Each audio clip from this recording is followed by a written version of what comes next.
Be prepared for something new.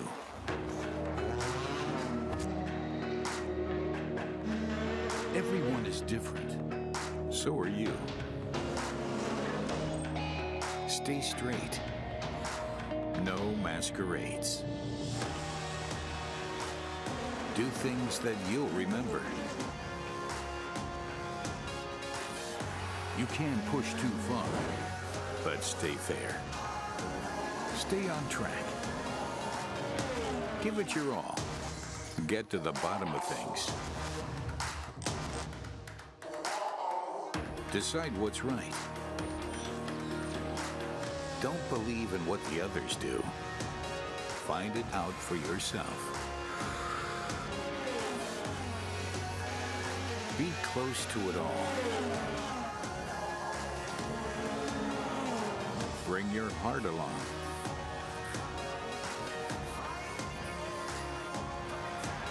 Follow your goals. Reach for the stars. Turn the weekend into the loudest party of your life. Are you prepared?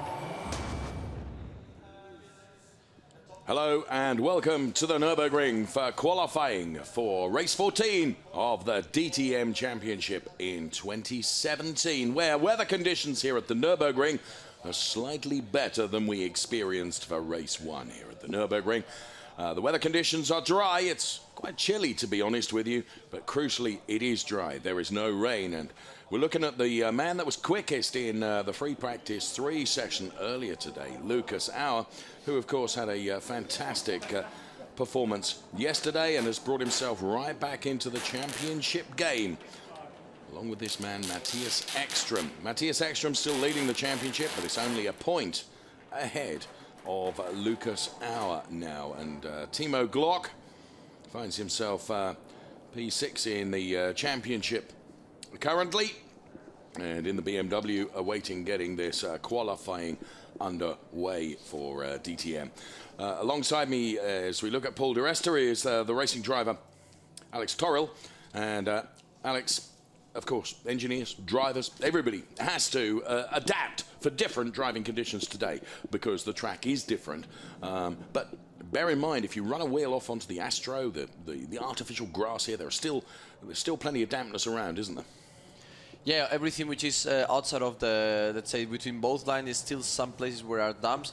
The good thing is the driver already did free practice 3 this morning, so they already had an idea how it's the track looking like. We already had a few racing series before, so I think the track will be definitely better than this morning. And things should not be much of a problem for this for the drivers of the DTM to get used to the new tarmac and the higher grip situation. It was a great day for Mercedes-Benz yesterday with Lucas Auer on the top step of the podium, Paul di Resta P2 and Robert Wickens P3. And in free practice, look, Mercedes 1, 2, 3 once again. It was Auer, Paffett and Wickens, with the best of the BMWs from Marco Wittmann. The best of the Audis was René Rast, P7. Don't read too much into free practice, though. It's this that counts. It's the qualifying session, which is about to get underway. We are but 9 seconds away or so from the green light appearing at the end of the pit lane. Beg your pardon, we've got another whole minute to wait. It's 11:59 local time. There is the René Rast Audi. René Rast, of course, in the championship charge as well. Finds himself relegated to P3 in the championship now, though, on 124 points. 3 points adrift of Lucas Auer, who really maximised his points haul yesterday by the win and, of course, qualifying, because in 2017 in DTM, if you are P1 in qualifying, you get 3 points, P2 you get 2 points, and if you're P3 you get 1 point. And those tiny points, 3, 2 and 1, really could make all the difference come the end of the year. Yeah, we were talking about this yesterday, and exactly these small points will count tiny bit every race, and you can make a big difference at the end of the season with your qualifying. So if the end at Hockenheim and we come to the last race, there is a difference of 3-4 points, it can be to use this small difference in qualifying that we can win or lose the championship. You're right. We get the green light then. Robert Wickens is the first of the drivers. Also out is Gary Paffett. Augusto Farfus, we can see his BMW out there, and I have to say, having watched the race yesterday, Augusto Farfus must rank as the most unluckiest driver yesterday. If you didn't happen to see the race yesterday, the reason being that the weather conditions, you know, it kept raining, then it would stop raining, it would go dry again. Augusto Farfus came into the pit lane just at the wrong time to put on the wrong tyres to go back out again. Yeah, exactly. We had a start of the race was start to rain a lot just before the cars start the formation lap, so everyone wanted wet tires. We had a wet start of the race, and at some point the start tried to dry out. We have that crossover into slicks. Some riders start to race and go to slicks. It takes them a few laps to warm up the tire. They start working, and when the slick tires were starting to work, we started to have a dry line. Another big shower came, and it was at that moment when Augusto Farfus pit into the box, just 30 seconds before the big shower came, and had to come back later on to put the wet tires in. Yes, because he'd made, well, he'd just been in the wrong place at the wrong time and had got the wrong tyres on. He made it back out onto track on slick tyres just as the deluge came down. Really, really unfortunate. A great shot here from the splitter cam on the Lucas Auer car. Then you can see the rev counter and gear selector indicator to the right-hand side of your picture, or you could at that point. There's Maxime Martin, Lloyd Duval, and there is the number 2 car of Gary Paffett. Robert Wickens weaving from side to side, trying to generate some temperature into the tyres. So we'll put the clock on Gary Paffett to give us an early indicator. Now, it's short, sharp, the qualifying session for DTM. Just 20 minutes track availability for those cars to go out and qualify. It's basically, it's 2 runs, isn't it, Alex? Yeah, you have 2 runs. You have the first shot now with new tires. Pretty much all the drivers, and then you have by the middle of the session around with between 10 and 8 minutes to go, all the drivers go for a second shot with new tires. And of course, what's absolutely crucial, and perhaps more so here on the Nürburgring circuit, which is the sprint circuit, it's 3.629 kilometers, it's the team getting you out there in your second run outside of traffic. You need clean air, don't you? Whoa! Big sideways moment for yesterday's race winner, Lucas Auer. And also big lockup in corner 1. So Gary Paffett then, as I mentioned, he's going to give us our first benchmark time. Expect the times to really, really come tumbling down from whatever it is that Gary puts up there. Brakes now, starts to brake for the chicane.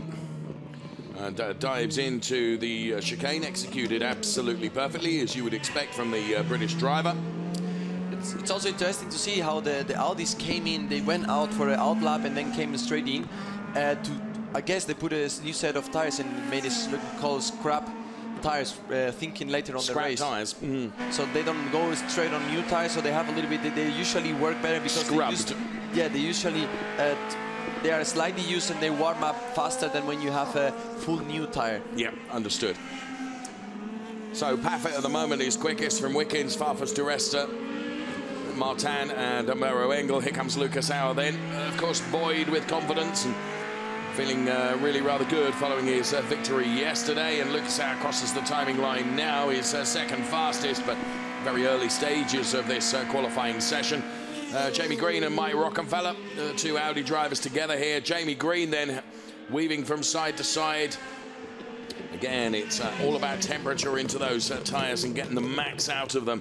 Paffett is quickest with a 1:28.732. Then it's Auer, Ekstrom, Blomqvist, Wickens, Mortara. Good spread across the manufacturers now in the early stages of qualifying. We'll see how that develops over the next 15 3/4 minutes.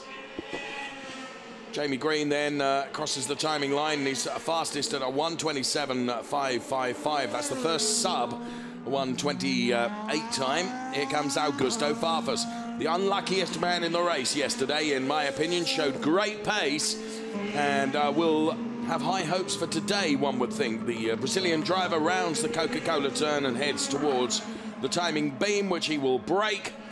And Augusto Farfus then goes fastest with a 1:24.873. We're not seeing just a couple of tenths being taken out of the times here, Alex. In these early stages, it's big chunks, and then the differences get smaller and smaller and smaller as the session goes on. For sure, drivers are now with different, let's say, take tire temperature on the tires. Some, like we saw Audi change only 1 or 2 laps ago to the new tires, so they're still warming up the tires. Other teams like Lucas Auer went straight away with new tires, so his tires are better than or more warm, more into the temperature range where it should compare the other car. But the thing, closer we are coming to the 24th. I think we will see later 23, and this morning the free practice they were in the lap in 22 as far. It was, in fact, Lucas Auer was a 1:21.258. In fairness, the top 13 drivers in free practice this morning were all 1:21s. Then it was Muller, Green, De Resta and Duval in the 22s, and Maxime Martin was in the 1:23. So 1:21.258 was the best time in free practice, and that came from Lucas Auer. So at the moment, it's Ekstrom for Audi. No, it's not. It's Rast for Audi, as you can see, with a 1:24.286. Then it's Wickens for Mercedes-Benz. But here comes Gary Paffett to blow them both away, because Paffett goes quickest, rapidly followed by Augusto Farfus, who does the same and gets us into the 1:21s that we were used to in the free practice session earlier today. Here comes Marco Wittmann then, who's currently rounding the Coca-Cola turn and heading towards the timing beam. And Marco Wittmann with PBs through Sector 1 and Sector 2. The green denotes personal best, purple denotes best of anybody, and he's 1:21.734 is enough for P3 nominally. Timo Glock for BMW. Absolutely on to the accelerator through the floor. He improves 4 places, goes from P13 to P9. See, Gary Paffett is coming now, best Sector 1. We see now on the screen.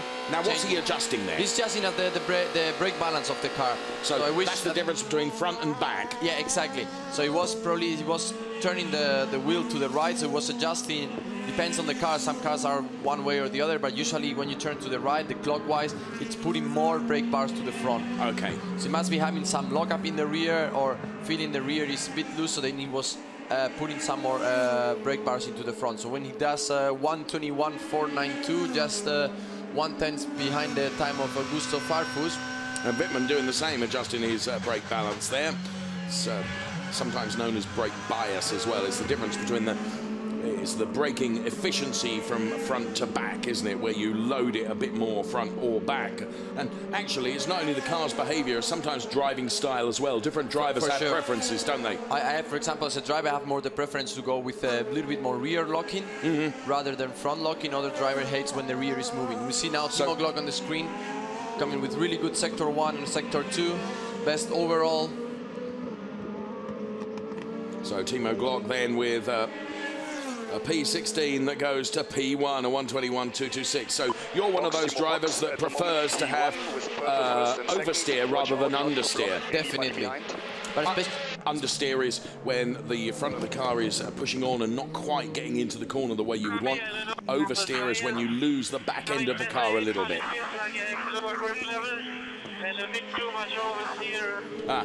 Too much oversteer. Timo Glock then talking about the very subject that we were discussing, oversteer and understeer, as Uli Fritz from Mercedes-Benz looks on. I think what they used to say is understeers when you hit the tree, oversteers when you see it when you see it on the side on the side windows. Info now.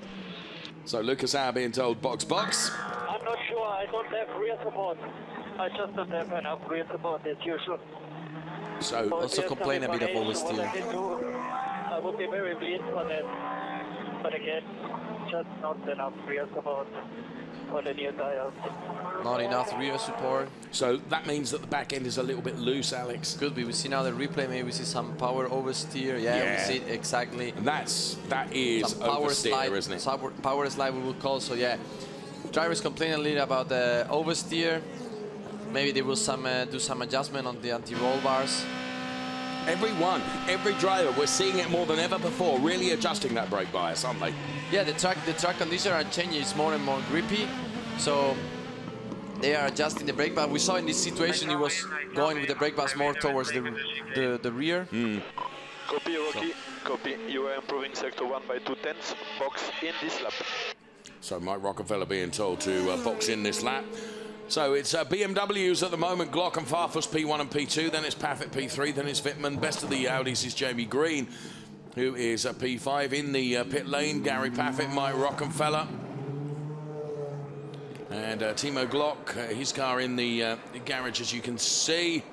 What have we got? 9.5 minutes plus change of the session remaining. Adjust the tire pressure on the rear. So they will adjust tire pressure on the I rear. would leave the wing. Changing the wing. Copy. So probably increasing the wing for Timo Glock in order to have a little bit more rear stability on his car. Mm-hmm. So the more wing pushes it down a bit more into the ground, doesn't it? Exactly. That gives you a little bit more grip in the rear.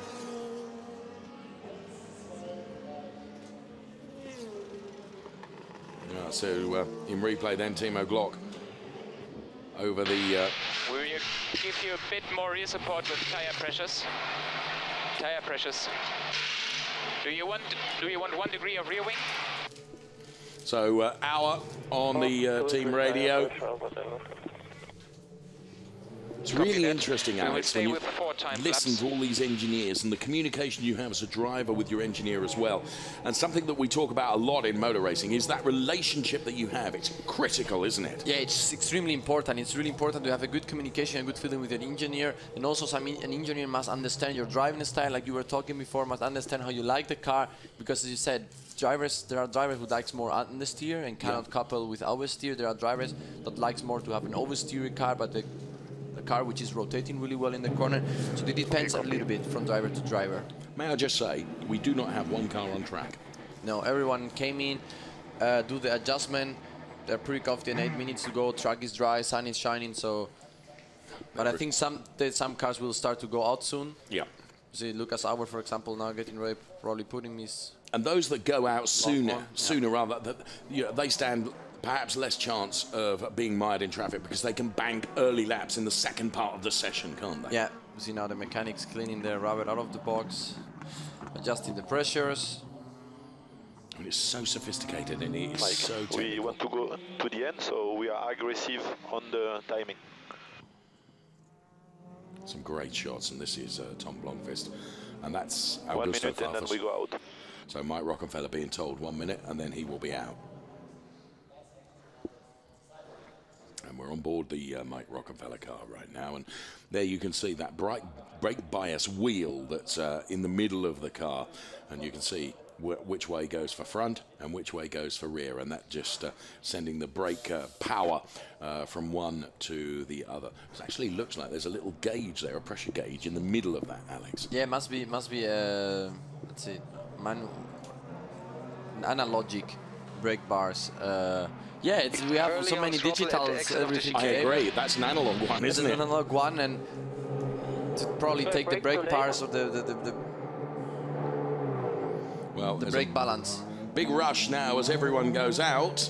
Braking is good. Braking is good. Here comes Lucas Auer then. He was pole position yesterday, race winner yesterday. What can he do today? Early, I turned in too early. What is the problem? He's complaining of a problem there. Rear wheels spinning up then as Lucas Auer. So for turn 3, it's overshooting, you're braking too late. Try to push less into turn 3.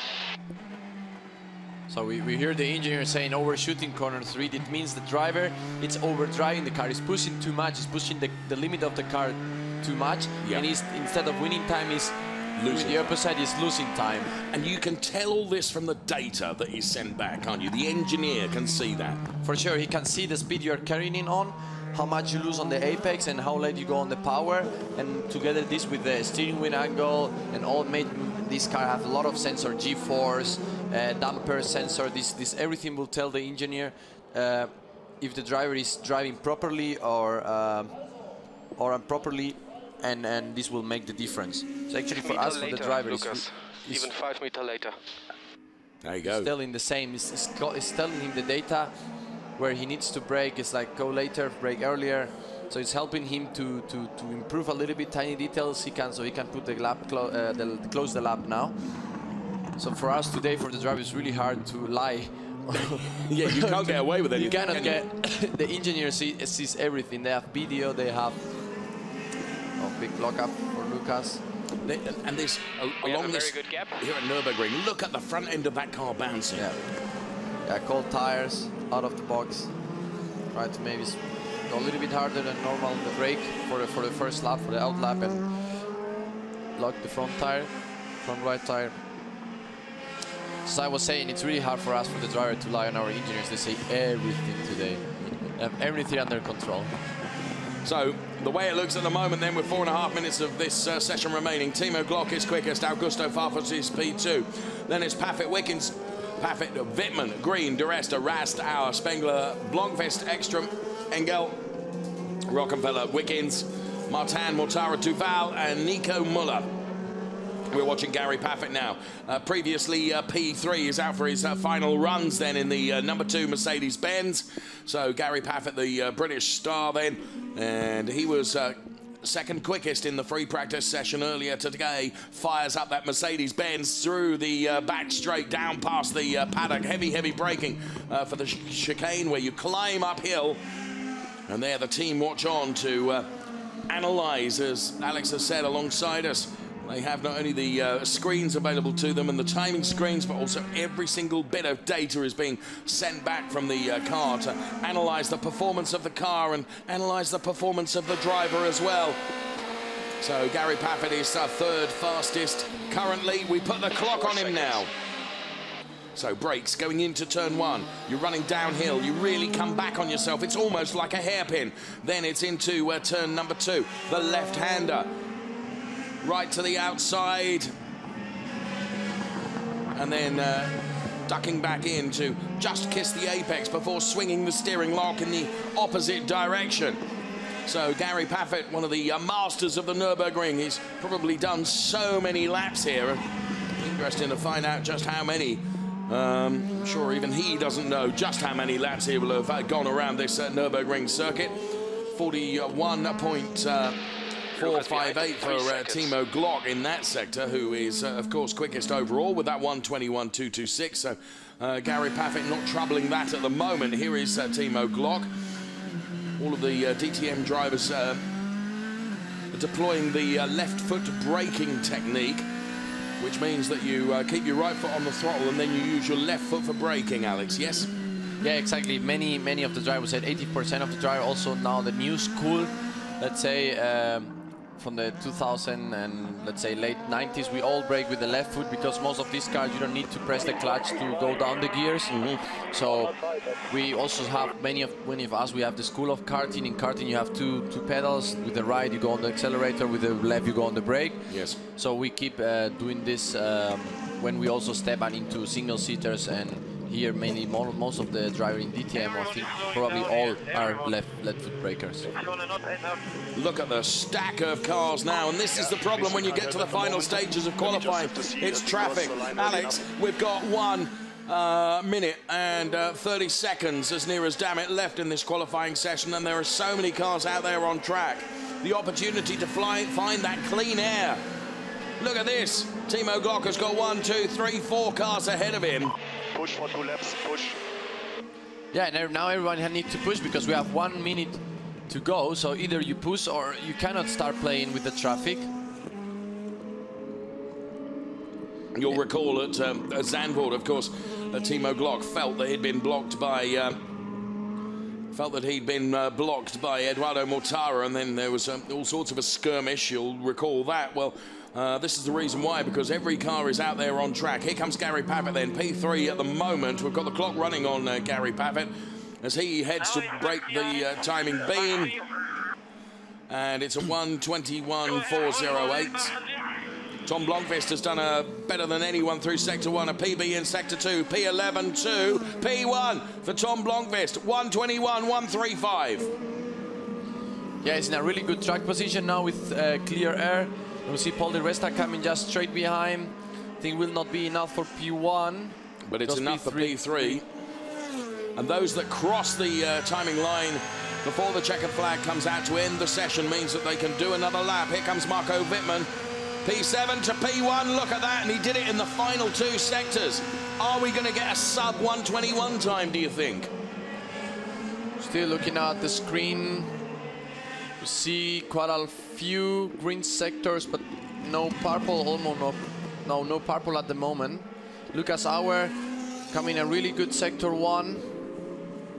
Let's see when he goes through the line at sector 2, when we see also Robert Wickens coming with really good green sectors. I don't know if it will be enough for the P1. No, almost. It's enough for P2. The session is over now. It's only those cars that are out on a lap that can... Really good sector 1 from Paul Di Resta now, 41.239, best sector overall. Here comes Lucas Auer. Lucas Auer, who was on pole position yesterday, needs the front row start, needs the points as well. Here comes Lucas Auer. Goes P3. So at the moment it's Wittmann, Wickens, Auer. Here comes Paul Di Resta. Alex has said he's already looking good with 2 PBs through sector 1 and 2. Paul Di Resta heading to break the timing beam. This will be the last run for Paul Di Resta. P1, 121.052. Marco Wittmann now, better than anyone in sector 1. Not so good sector 2. Can he bring it all back in sector 3? Yes, he can. 129.36. We do get a sub 121 time, and it comes from the 2-time champion, Marco Wittmann. Is there anyone else improving? No. Marco Wittmann gets pole position for BMW. Paul Di Resta and Robert Wickens and Lucas Auer occupy the next 3 places for Mercedes-Benz, before we see another BMW with Tom Blomqvist and Timo Glock and Augusto Farfus, then a Mercedes for Gary Paffett, then a BMW for Bruno Spengler, then Edo Mortara, Mercedes. Where's Audi in all of this, Alex? Yes, Fari, if I'm not wrong, first Audi's Jamie Green in 11th position. Has to be said, the Audis, of course, are the heaviest cars, aren't they? So, Wittmann, Di Resta, Wickens, Auer, Blomqvist, Glock, Farfus, Paffett, Spengler, Mortara, the top 10. We don't have an Audi in the first 5 rows of the grid. So, Marco Wittmann then, he was the only driver, incidentally, to get that sub 121 time, a 129.36. Here is confirmation then, that 129.36 enough for Marco Wittmann for pole position. Paul Di Resta, Robert Wickens, Lucas Auer, then Tom Blomqvist, Timo Glock, Augusto Farfus, Gary Paffett, Bruno Spengler, Edo Mortara. What's missing from that table? Tell you what's missing, it's an Audi, because the first Audi we see is that one of Jamie Green at the top of this page of qualifying, P11. Then Martin, then René Rast, Matthias Ekstrom, Mauro Engel, Mike Rockenfeller, Nico Müller, and Loic Duval. So the cars all heading in now to the pit lane. Short, sharp qualifying. And I always maintain that I love the theatre of this qualifying, because everybody does it right at the very end. But by doing it right at the very end, you run out of free air. You're reliant on the engineers who celebrate, of course, at Marco Wittmann's success. But you so need to have clean air, don't you? Definitely, it's really important to have clean air, especially this racetrack. Let's say sector 1 and sector 2, they are really small corners, or not really high-speed corner, and you need that downforce, that clean air, and have no traffic. And as you said, everyone stays till the end, and then you have some parts of the racetrack. They were pretty clean actually, no cars, and all of the cars were packed in one sector. But it's unbelievable to see the difference of the time between P1 and P5. It's not even a tenth. It's just a few thousandths of a second. So, as always, really packed grid, and this means we will have an unbelievable race afterwards. I agree. Plenty of action for sure. Let's bring you the starting grid for race 14 then, and it's going to be Marco Wittmann on pole position. Alongside him is Paul Di Resta going from P2.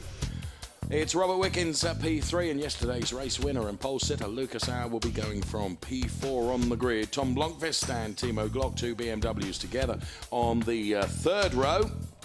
Then on the 4th row, we find Augusto Farfus and Gary Paffett. Augusto Farfus will be hoping for better luck in today's race. Bruno Spengler, Edo Mortara are on the 5th row of the grid. It's P9 and P10 before we find the first of the Audis, Jamie Green, P11. He's got Maxime Martin alongside him. Then it's René Rast and Matthias Ekstrom, P13, P14. Towards the rear of the grid now, P15 and P16, Mauro Engel and Mike Rockenfeller, and bringing up the rear, it's Nico Müller and Loic Duval.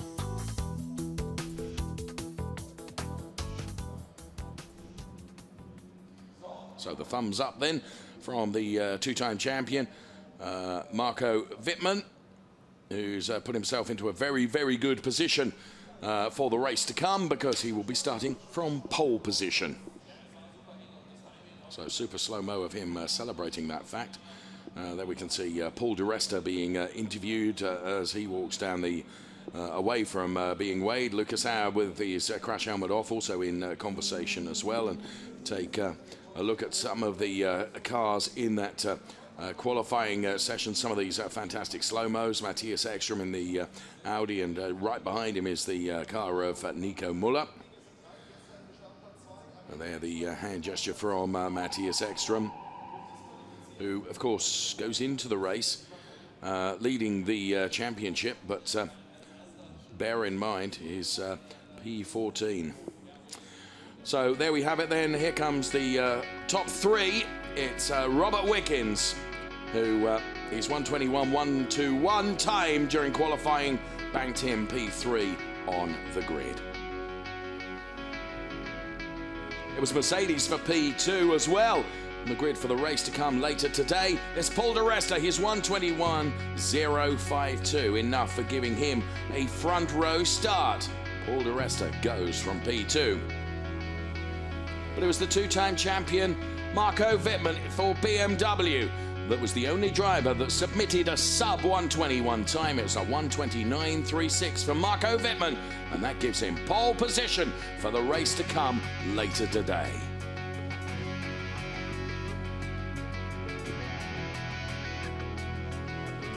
So qualifying done and dusted. We look forward to welcoming you for the race later on today.